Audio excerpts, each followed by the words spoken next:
Cefet do Rio de Janeiro. No Cefet do Rio de Janeiro, eu leciono na graduação de Línguas Estrangeiras aplicadas em negociações internacionais e no mestrado em Relações Étnico-Raciais. No mestrado, eu trabalho com a minha pesquisa, que é Cinema Negro, e trabalho também com uma disciplina ligada à epistemologia do racismo. E o IPAD me convidou para conversar com vocês, para falar com vocês a respeito de racismo estrutural. Para falar de racismo estrutural, eu quero começar evocando algumas lembranças e algumas imagens na memória de vocês. E eu quero pedir a vocês, no primeiro momento, para vocês pensarem no nosso Supremo Tribunal Federal. E para vocês pensarem nas pessoas, nos nossos ministros e ministras que compõem o Supremo. Pensem em cada uma dessas pessoas e tentem identificar uma pessoa negra que faça parte do Supremo. Em paralelo a isso, eu gostaria de pedir a vocês também que tivessem em mente o seguinte: o Brasil é um país composto por 53% de negros. Isso significa que 53% da nossa população é auto-identificada como negra.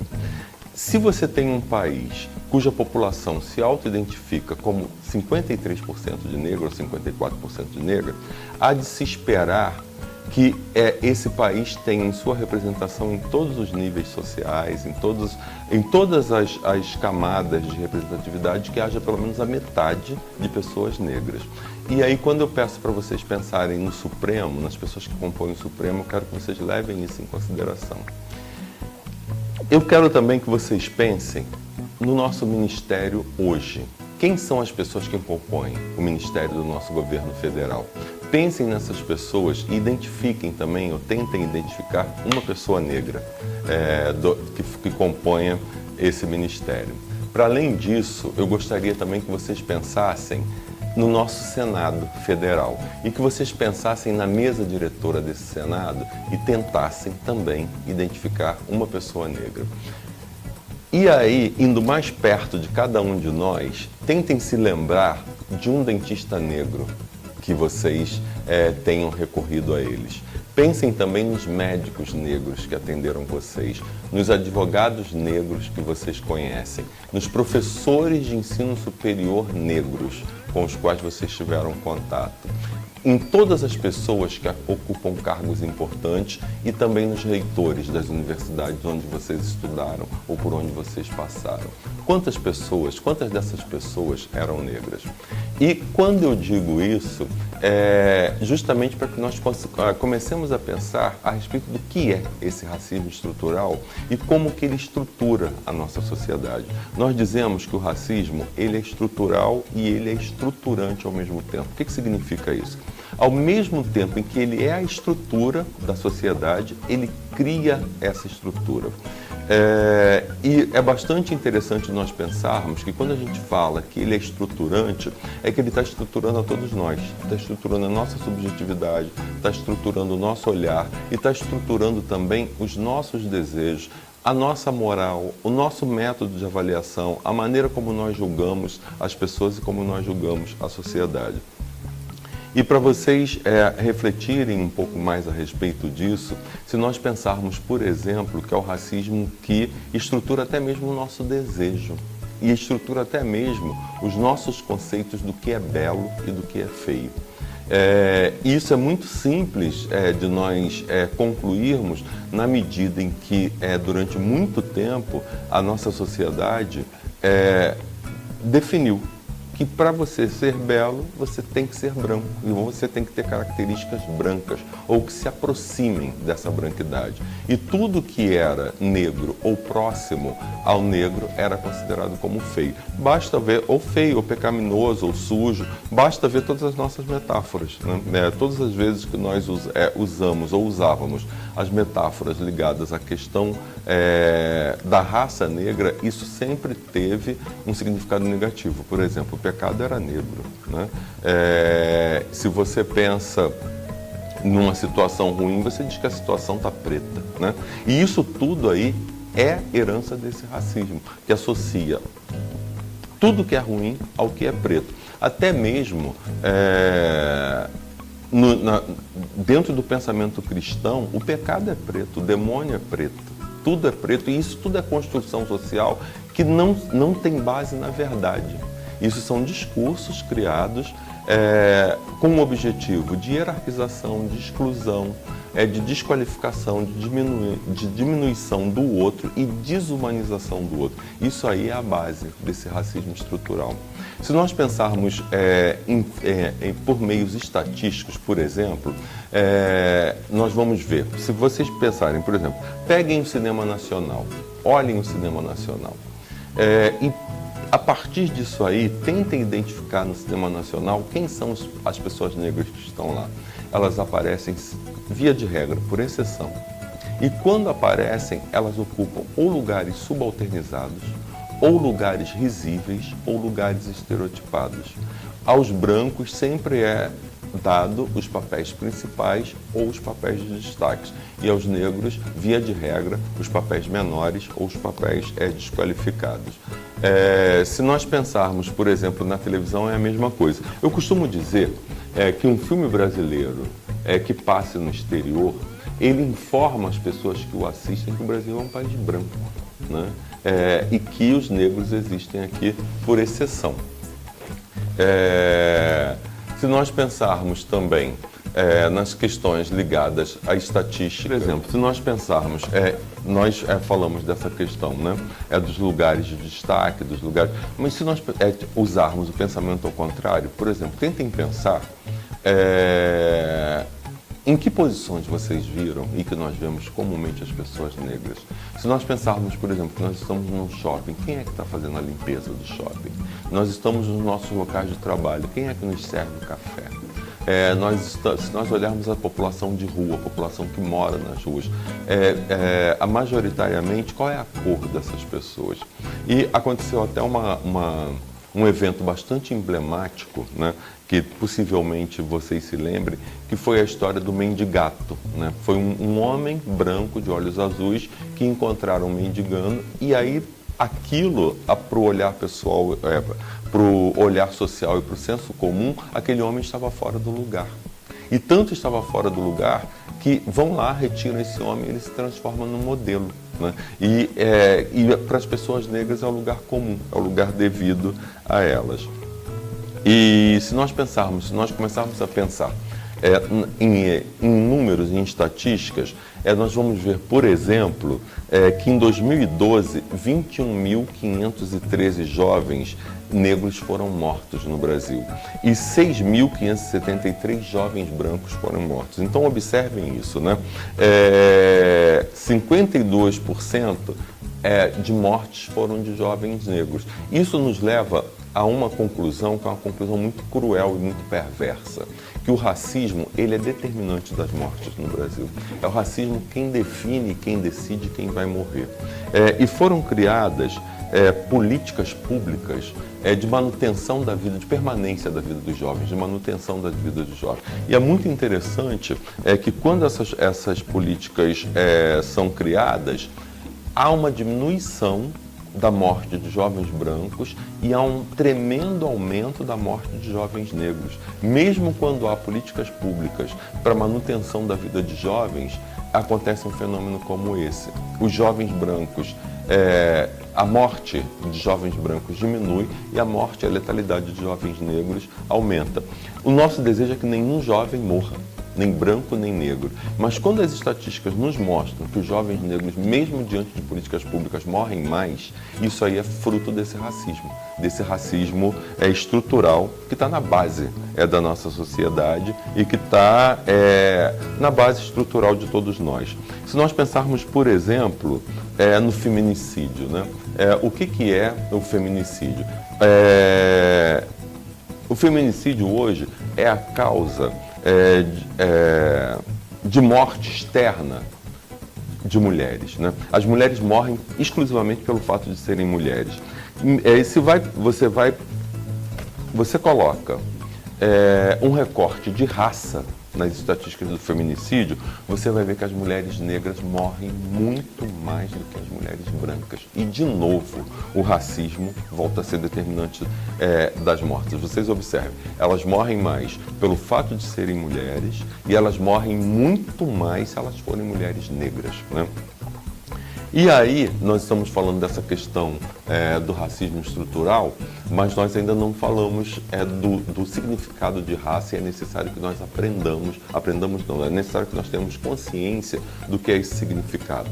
Porque se nós pensarmos a nível biológico, a biologia, a ciência, os estudos de DNA, os estudos de genoma, todos eles provam que não há diferença científica, não há diferença biológica entre as raças humanas. Para a biologia e para a ciência, nós somos todos de uma raça só, a raça humana. Só que esse conceito biológico, ele não é suficiente, porque a sociedade hierarquizou as raças. Nós temos uma construção social, um imaginário social que convenceu a população do mundo que as raças são hierarquizadas. Existe uma raça superior e existem as outras raças. Dentro desse discurso, que é um discurso mentiroso, que é um discurso falso, na verdade, os brancos são superiores a qualquer uma outra raça. E isso aí cria um sistema de exclusão social, um sistema de exclusão econômica, um sistema de exclusão cultural, um sistema de exploração e um sistema de morte. E é esse sistema que nós chamamos de racismo. É o racismo que hierarquiza, que desumaniza, que mata, que explora, levando em consideração a epiderme. E aí o que o racismo faz? Ele pega um discurso biológico, que não se aplica, e transforma esse discurso em argumento para que ele hierarquize, ele explore e ele mate. E é muito interessante a gente pensar que esse discurso, que tem base na biologia, mesmo sem ser verdadeiro, ele também é o mesmo discurso que tem como base o machismo, que desqualifica, que diminui as mulheres. É o mesmo discurso do antissemitismo, que desvalorizou e desvaloriza os judeus, que desumaniza os judeus, e ele tem muito, embora ele utilize a biologia e não tenha nada a ver com a biologia, ele tem a ver com um discurso social construído para isso, e não tem a ver com classe. E é bastante importante nós pensarmos isso, porque houve um discurso, e ainda há pessoas que acreditem em coisas como basta estudar que o racismo termina. Ou então, não existe o problema racial, existe o problema econômico. Basta combater a pobreza que o racismo desaparece. Não é verdade. E não é verdade porque existe uma marca identitária do racismo e essa marca é a exclusão. Então, uma pessoa negra, de qualquer lugar do mundo, independente da classe social, independente da classe econômica, independente do nível de formação educacional que essa pessoa tenha, o corpo dela, a subjetividade dela está sempre marcada pela exclusão. E independente de que você seja uma Oprah ou que você seja um Barack Obama, o teu corpo está marcado por essa exclusão, e essa exclusão é o racismo, e esse racismo ele vai te desqualificar, ele vai te desumanizar, ele vai tirar as suas características de humano. Mas quando nós falamos de raça, nós precisamos pensar nesse conceito também como um conceito fluido. O que isso significa? É um conceito que ele é referencial, ele precisa sempre de uma referência. Quando eu digo isso, o que eu estou querendo dizer? Por exemplo, se nós pensarmos no Brasil, que é um país continental, se nós pensarmos o que é ser negro no Brasil, o que é ser negro no Rio de Janeiro, por exemplo, não significa necessariamente ser negro ou não ser negro no Rio Grande do Sul. Existem pessoas do Rio Grande do Sul que aqui no Rio de Janeiro são brancas, são vistas como brancas, são lidas, são entendidas como brancas, e que lá no Sul são entendidas como negras, né? E eu estou querendo dizer com isso o quê? É como se o racismo, e existem vários teóricos que afirmam isso, como Short Hall, como Mbembe, como o Kabengele Munanga, é como se o racismo fosse um significante vazio. Quando eu falo de significante vazio, eu estou falando da noção de signo, né? O signo, ele é a junção de significado e significante, né? O significante é a parte material e o significado é aquilo que preenche essa parte material. Então, quando eu tiro esse significante e digo que ele é fluido, que ele é vazio, que ele é referencial, que ele é contextual, é que ele muda de acordo com essas referências que eu estou trazendo. Então, existem, por exemplo, se nós pensarmos quem é branco no Brasil, né? A maioria dos brancos brasileiros só são brancos aqui. Eles não são brancos em outro lugar. No entanto, eles são brancos aqui e eles exercem todos os privilégios do que é ser branco aqui. E é uma coisa que parece meio esquizofrênica, e na verdade é uma coisa bastante esquizofrênica, porque mesmo uma pessoa que só é branca aqui ela exerce, né? Todos esses poderes, né, entre aspas, e todos esses privilégios também, entre aspas, do que é ser branco. E o racismo, e aí a gente está falando de tudo isso para explicar o que é esse racismo estrutural, né? O racismo, ele se atualiza. Ele se atualiza diante do contexto, tanto é que raça é esse significante vazio. E ele é capaz, até mesmo, ao se atualizar, de exercer um racismo sem raça. O que é um racismo sem raça? Ele se atualizou de tal forma que ele não precisa mais dizer, por exemplo, eu não gosto de preto, eu não gosto de negro. Basta você dizer, por exemplo, a sua religião é do demônio.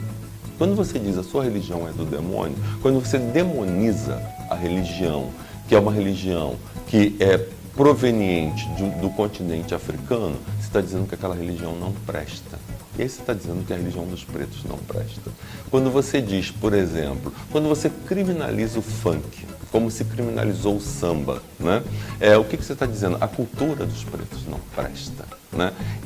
Quando você diz da estética, quando você fala, por exemplo, nossa, que cabelo horroroso, e aquilo que eu estava falando anteriormente, que o que é belo, o que é horroroso, são construções sociais, né? E o racismo ensinou a nossa sociedade a olhar as características estéticas das pessoas negras como horrorosas, né? E aí você não precisa dizer, nossa, eu não gosto de preto, você diz, nossa lá, por que esse cabelo? Você lava esse cabelo? Como que você cuida desse cabelo? Isso tudo são marcas desse racismo estrutural sobre o qual nós estamos discutindo hoje, né? Mas o que acontece é que o racismo, embora ele só se atualize, embora ele seja essa questão social, embora ele tenha toda essa sofisticação, é algo incompreensível na medida em que você o analisa sociologicamente, na medida em que você o analisa cientificamente. Então, ele é de uma imperfeição que não existe de uma maneira honesta nada dentro da linguagem que dê conta dele, porque ele é uma ficção perversa. É uma ficção hierarquizante, é uma ficção que mata, é uma ficção que exclui. Então, na verdade, isso aí, e eu espero que eu tenha conseguido comunicar, isso de fato é o racismo estrutural. Esse é o racismo que nos estrutura a todos nós, pessoas brancas e pessoas negras, para nós excluirmos o outro com base na raça e com base no racismo. Muito obrigado.